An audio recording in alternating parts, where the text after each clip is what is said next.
नमस्ते. मी आज भोपळ्याची भाजी बनवते आहे. म्हणजे याची हा भोपळा आहे, पिवळा भोपळा भेटतो बाजारामध्ये. आम्ही भोपळा आणलेला आहे, तुम्हाला दाखवण्यासाठी मी एवढं काढून ठेवलेलं आहे साईडला.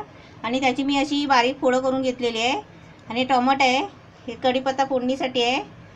आणि हे त्याच्यासाठी बाकीचं सगळं लागणारं साहित्य: खोबरं, अद्रक लसूणची पेस्ट बनवली आहे बारीक चेचून, मिरची, लसूण, हे थोडंसं जिरं टाकायचं, कांदा आणि मोहरी, आणि हे चवीला मीठ, आणि हळद.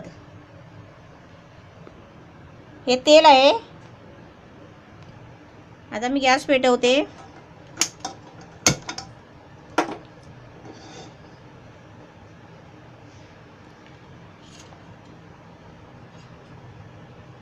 भांडं थोडं तापायला द्यायचं आणि तेल टाकायचं थोडं. भाजीला कसं थोडं तेल जास्तच लागतो, कारण सुकी बिना पाण्याची भाजी बनवायची असते.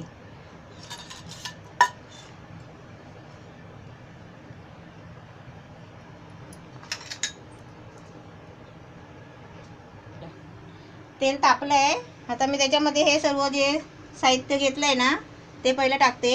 हा कांदा, जेवढा आपण कांदा टाकणार तेवढा चांगला असतो भाजीसाठी. सुक्या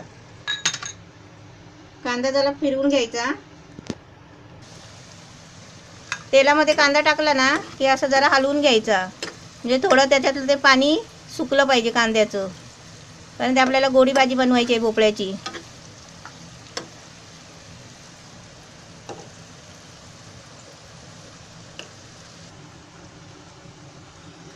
कांदा थोडासा लाल झालेला आहे. आता त्याच्यामध्ये मिरची टाकते. मिरची कशी थोडी जाडच कापून टाकायची, कारण लहान मुलं वगैरे घरात भाजी खाणारे असले ना तर ते मिरची साईडला काढून भाजी आपण त्यांना देऊ शकतो. आणि अद्रक आणि लसूण आहे बारीक चेचून घेतलेली.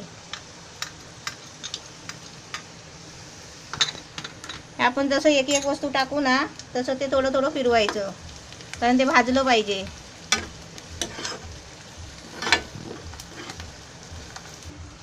आता त्याच्यामध्ये मी थोडीशी मोहरी टाकते, जास्त नाही टाकायची, थोडीशी टाकते. आणि हे थोडं जिरं,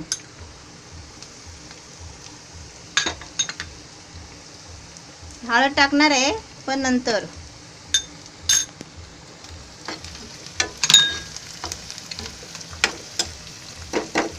हे थोडं म्हणजे लाल होईपर्यंत भाजायचं आहे. त्यावर मी थोडा गॅस बारीक करते आणि भाजी धुवून घेते. ही अशी भोपळ्याची बारीक फोडं केलेली आहेत बटाट्यासारखी. हा कच्चा भोपळा आहे.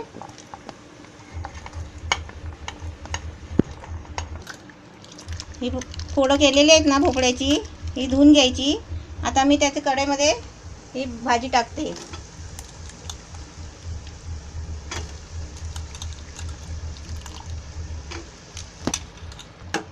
आता मी गॅस बारीक केलेला होता ना, मी आता फास्ट करते.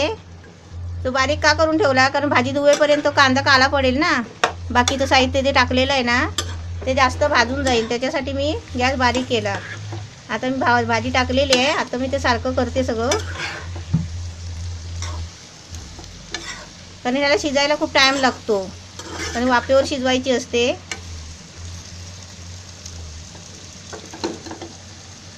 आता मी त्याच्यामध्ये हे टोमॅटो कापलेले आहेत बारीक, 2 टोमॅटो घेतले.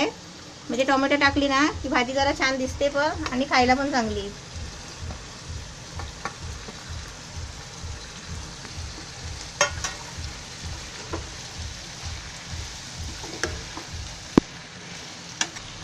गॅस फास्ट केलेलाच आहे, कारण ते शिजायचे आहे म्हणून. त्याच्यामध्ये मी आता कोथिंबीर टाकते. कोथिंबीर टाकली मग अशी भाजीला चांगलं म्हणजे दिसायला पण सुंदर दिसते. आणि हे ओलं खोबरं आहे, हे ओलं खोबरं. आणि खोबरं नसेल ना तर याच्या ठिकाणी आपण शेंगदाण्याचं बारीक केलेलं कूट, म्हणजे आपण खिचडीला वापरतो ना, ते टाकलं तरी चालेल.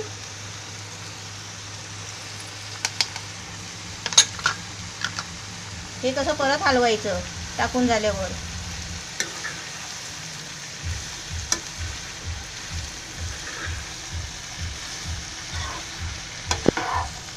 कच्ची भाजी असल्यामुळे जर शिजायला टाईम लागतो. आता मी त्याच्यामध्ये हळद आणि मीठ टाकते. थोडीशी हळद टाकते.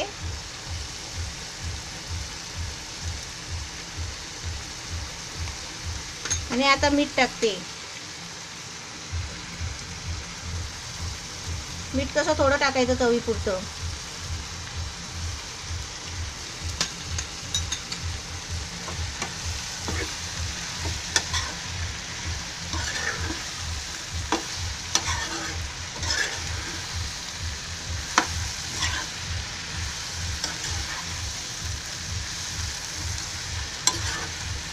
अशी भाजी हलवून घ्यायची चांगली.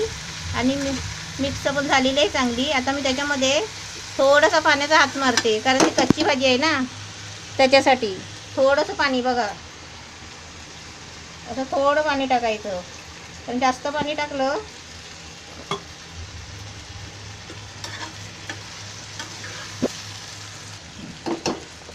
पाणी टाकून असं हलवून घ्यायचं. आणि आता मी त्याच्यामध्ये झाकण ठेवणार आहे.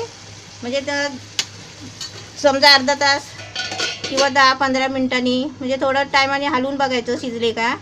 पाणी आटलं म्हणजे शिजली समजायची आणि नरम होतात थोडं. ती आता झाकून ठेवलेलं आहे. आपण 10 मिनिटांनी परत खोलून बघायची शिजली का नाही ती. आता मी जरा खोलून बघते आणि हलवते भाजी. हे बघा आता शिजायला आलेली आहे.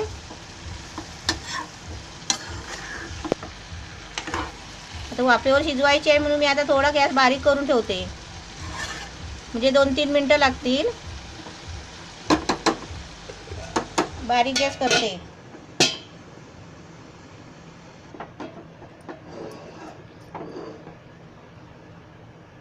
गॅस आपला बारीक केलेला होता ना.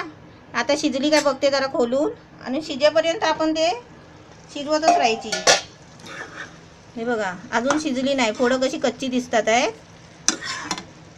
असं नाही मी अर्धा तास सांगितलं म्हणून अर्धा तास लागतो असं काही नाही.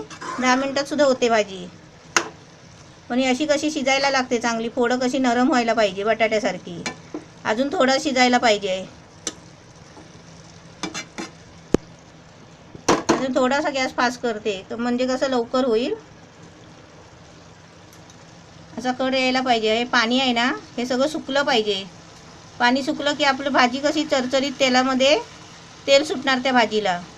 मग आपण शिजली समजायची. थोडंसं झाकण ठेवते.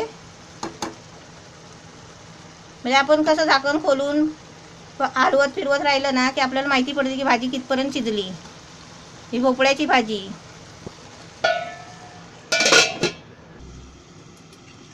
आता मी परत झाकण खोलते आणि बघते. हे बघा पाणी कसं आटायला आलंय. आणि आता चरचरते कशी भाजी. ती चरचरायची थांबली ना मग भाजी शिजली समजायची. म्हणजे पाणी त्यातलं सुकलं आणि भाजी आपली रेडी झाली असं समजायचं. थोडं आहे आपण गॅस फास्ट करून ते हलवत राहायचं. आता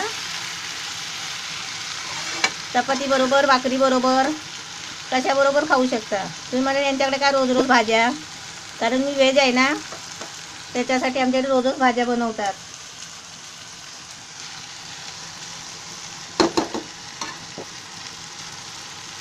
हे भाजीला कसं तेल सुटलंय बघा. असं तेल सुटायला पाहिजे. ही लाल भोपळ्याची भाजी म्हणजे पिवळा भोपळा असतो बाजारात भेटतो. पाव किलो अर्धा किलो आणायचा आणि अशी भाजी बनवायची. हे बघा कसं तेल सुटलंय. तेल तर मी कमीच टाकलं होतं. पण या अशा कढईमध्ये जर भाज्या केल्या ना तर त्यात तेल कमी लागतो आणि भाज्या तर मस्त शिजून येतात. आणि खाली कसं लागत पण नाही, म्हणजे करपत नाही.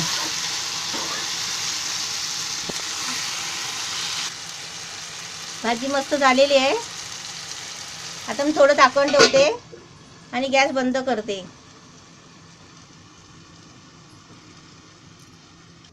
भाजी कशी कंप्लीट झालेली आहे. मी थोडं झाकण मारून ठेवलं आहे कारण तेल सगळं आहे ना त्या भाजीच्या वरती असं दिसेल तुम्हाला. म्हणजे भाजी कंप्लीट झालेली आहे. आता मी हे बघा भाजी खाली तुम्हाला उतरून दाखवते. डिशमध्ये काय काढून दाखवत नाही. हे बघा